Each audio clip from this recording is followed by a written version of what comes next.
పల్లి బూరెలు తయారు చేసుకోవడానికి కావలసిన పదార్థాలు: బొంబాయి రవ్వ, ఉప్పు, నెయ్యి, పాలు, మైదా పిండి, వేయించి ఉన్న పల్లీలు, నువ్వులు కలిపి చేసుకున్న పొడి, బెల్లం, నూనె, యాలకుల పొడి.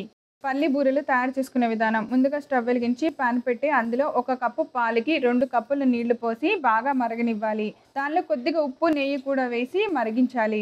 ఇప్పుడు ఒక మిక్సింగ్ బౌల్ తీసుకొని అందులో వేయించిన పల్లీలు, వేయించిన నువ్వులు కలిపి చేసిన పొడిని తీసుకోవాలి. 1 కప్పు పొడికి 1 కప్పు బెల్లం పొడి వేసుకోవాలి. తర్వాత కొద్దిగా యాలకుల పొడి బాగా కలిపి లడ్డూల్లాగా చేసి ఒక ప్లేట్లో పక్కన పెట్టుకోవాలి. ఇప్పుడు మరుగుతున్న పాలల్లో 1 కప్పు బొంబాయి రవ్వ వేసి బాగా ఉడికించి దగ్గర పడేంత వరకు తిప్పుతూ ఉండాలి. బాగా దగ్గర పడిన తర్వాత స్టవ్ ఆఫ్ చేసుకొని ఒక ప్లేట్లోకి తీసి పక్కన పెట్టుకోవాలి. ఇప్పుడు స్టవ్ మీద మరొక పాన్ పెట్టి నూనె పోసి వేడెక్కనివ్వాలి. ఇప్పుడు పక్కన పెట్టుకున్న రవ్వలో కొద్దిగా మైదా పిండిని కలుపుకుంటూ నేతితో పల్చగా చేసుకొని మనం తయారు చేసిన పల్లి ఉండని మధ్యలో పెట్టుకొని పైనంతా ఈ బొంబాయి రవ్వ మిశ్రమాన్ని పూతలాగా రాసుకొని వేడెక్కిన నూనెలో వేసి బాగా ఫ్రై చేసుకోవాలి. అన్ని వైపులా బాగా ఫ్రై అయిన తర్వాత బూరెలన్నింటినీ ఒక ప్లేట్లోకి తీసి సర్వ్ చేయండి. అంతే, వరలక్ష్మి వ్రతం స్పెషల్ పల్లి బూరెలు రెడీ.